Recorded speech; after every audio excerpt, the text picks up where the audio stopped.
Welcome and thanks for joining us. I'm WTOP Capitol Hill correspondent Mitchell Miller, and my guest today is Congressman Don Beyer, the U.S. Representative for Virginia's 8th District. Thank you for taking the part in this Road to Responsible AI, sponsored by Leidos on WTOP.com. Welcome. Thank you, Mitchell, very much. All right, well, a lot of us are, of course, aware of artificial intelligence, or AI, and may have even started to utilize it in basic ways. But I wonder if you could, for those who are less familiar, maybe outline some of the general things about AI and its possibilities. We've been using artificial intelligence in different ways for a couple of decades, but it's now reaching the ability to answer questions that we never thought it would be before, and it's really helping us. It begins with the idea of machine learning, which is the idea of putting lots and lots of data into our computers and looking for connections, for correlations or even causes that we may not be able to see as human beings because there's just too much data out there. You know, one of my favorite throwaway true factoids is that we generated more information last year, 2023, than the first 2,000 years after Christ together. And wow. So there's just so much out there. And as the computers have gotten stronger and faster, we can do a lot more with that data. And that's the whole gist of AI. And of course, a lot of people also have some concerns about AI, that there potentially could be pitfalls because you don't really know sometimes how it's working. And it might take you down a path where people are really concerned about whether the computer controls the person rather than the person controlling the computer. Yeah, and that is one of the big fears, but also it's a known fear. So for example, one of the should be lowest hanging fruit was we don't want an artificial intelligence algorithm to make the decision to launch a nuclear weapon.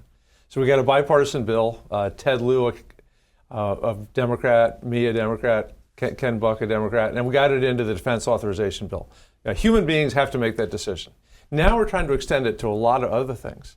For example, in healthcare, we don't really want a machine deciding whether we qualify for a given medicine or for a given surgery.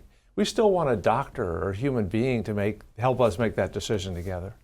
And so a lot of what we're working on in Congress right now is trying to make sure that human beings are the final agents in the use of AI.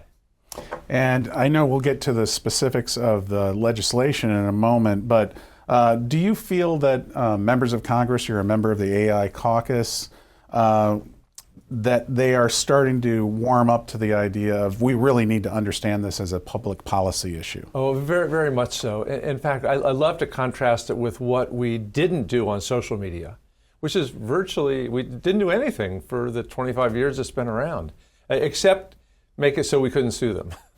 We gave them immunity for lawsuits. And so there have been wonderful things from social media, but there have been some downsides too, as we're seeing with the Telegram case in France.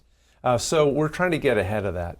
There's now a 24-person task force, 12 Democrats, 12 Republicans, very bipartisan.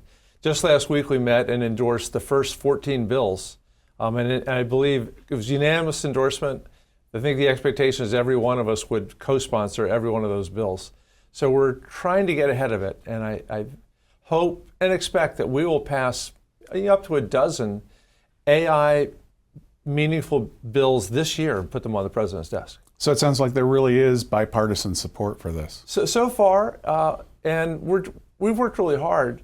We have a couple of pieces of legislation that aren't bipartisan, and the sad part is, well, the realistic part is they're not going to pass unless they get bipartisan, and I like it that way.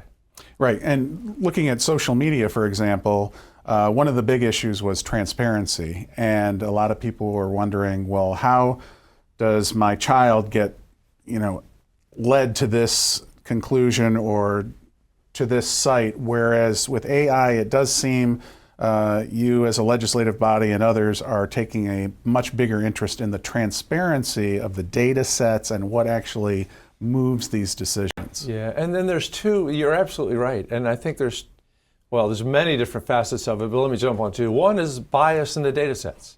This is one of the first things that was recognized, that if you have a data set that's all, say, older white men, and doesn't include women, doesn't include people of color, your results are going to be older white men. And so we're working hard on that. Another one is ChatGPT-4 that everyone's familiar with, Sam Altman famously said they scrubbed all 6 trillion words off of the internet. Everything that was on the internet got dumped into their database. But we know that a significant percentage of what's on the internet is not true, or is true but evil. And so we're trying to make sure that the database models, as they move forward, you understand what's in the data, where the data came from, and that you really test it to make sure that the results coming out are actually true. Not, they call them hallucinations, but basically it's untruths. Right, and there's also obviously a host of legal issues. We've seen some of them play out. The New York Times is in a struggle over what's in public domain. Can that be used for AI and these type of things like GPT? That's got to be a struggle too, as far as legislatively trying to address these really sticky issues. It really is. One of the biggest issues, Mitch, is the whole intellectual property. For example, photographers and illustrators are feeling very threatened because once their illustrations are uploaded into the big, huge databases, it becomes pretty easy for you or me to go in and say, give me a picture of da-da-da, and they'll come right out. And we don't need an illustrator anymore, or a photographer, or a music creator, or even books. We had met with a lot of the authors who say they'll write a new book, it gets uploaded into the huge database. A day later, someone has done a version of their book with slightly different names, slightly different plot twists, slightly different title, and it's on Amazon. Wow. And so how we maintain, how artists get paid, how creative people get paid in the future is a great question.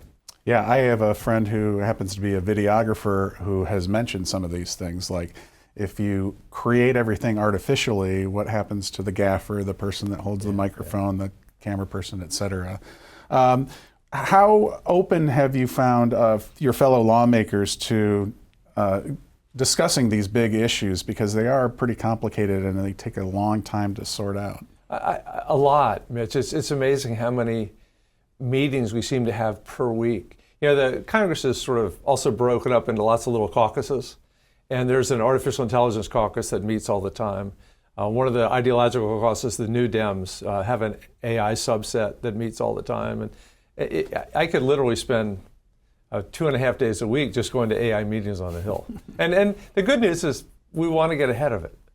And happily, it's not one of those things that we have to fight over, like access to abortion or guns, and we can work together on it. And do you think that Congress, before I jump into the specific legislation, that Congress is starting to get ahead of this? You mentioned the fact that social media, for literally decades, Congress just didn't quite seem to be able to get its hands around it. Yeah, although it's naive to think Congress will ever be ahead of the American people. But we're ahead where we would normally be. And big shout out, though, the Biden administration, President a couple of years ago appointed a special AI committee. It was led by a local woman, Miriam Vogel, here in Bethesda.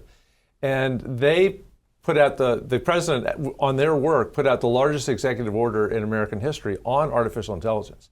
And one of the big things to come out of that was setting up a safety institute out at the National Institute for Standards and Technology in Gaithersburg. Elizabeth Kelly, a woman, is running that. It's expanding just to look at all the safety issues that arise about AI, feeding that back into industry and the universities and all the small businesses trying to use AI. Wow, that's amazing. Well, talking about the legislative aspect of this, you have been a big promoter of the AI Foundation Model Transparency Act, and I wonder if you could tell me a little bit more about that. We've touched on transparency, but what you would like to see Congress do and how you would like that to move forward. Yeah, there's sort of 3 things that come out of that act. First of all, it's only directed at the big foundation models. So think ChatGPT, Anthropic, Microsoft, and Google, the big 4. There will be others, but those are the ones that are really only relevant to it right now. And the first thing I want to know is, what are you training your data on? Where is this data coming from? So that we have some sense of security that it wasn't 6 trillion words off the internet. A second big thing is, how did you test it? And you know, with FDA, for example, you and I don't take any medicine that haven't been tested again and again and again and shown to be safe. We just want to know, how are you testing it to make sure that the material you're getting out is safe? Then there's explainability, which is harder. You know, right now, there's so much of AI seems to be magic. We put the data in, we get an answer out, we don't know what happened in between.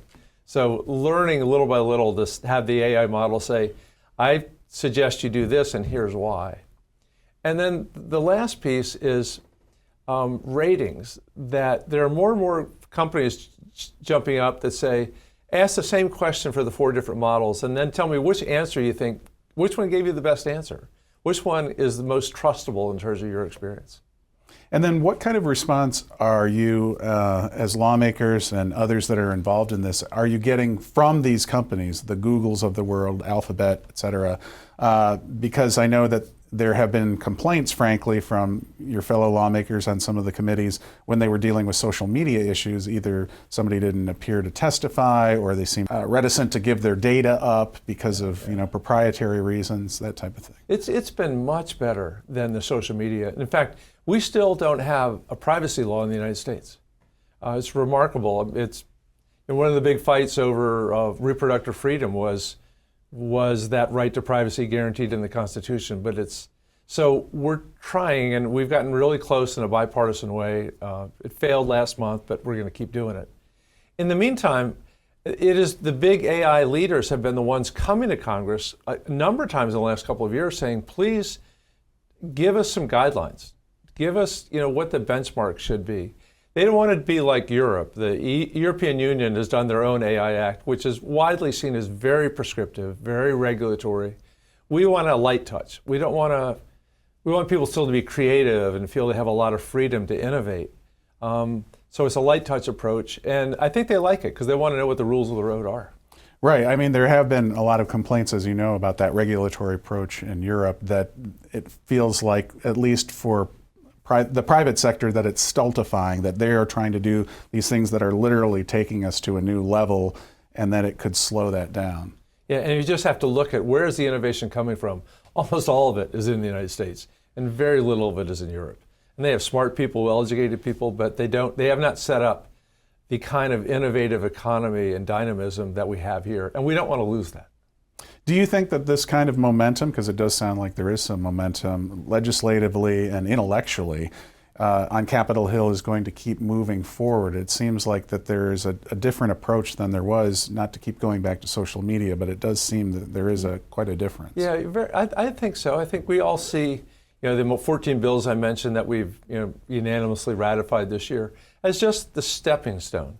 None of them are life-changing. We weren't naive enough to think we were going to build some huge superstructure of legislation right away. Let's do it little by little and try to get it right. One of the big things, Mitch, as you know, is the whole sexual assault material. Pornography is very much turned to artificial intelligence to generate images without human beings being there, the so-called victimless crimes. And specifically, the child sexual assault material is just awful, awful stuff. So getting that right, knowing not just who to throw in jail or who to sue, but tracking back down where was it created and who distributed it, and a lot of really difficult issues.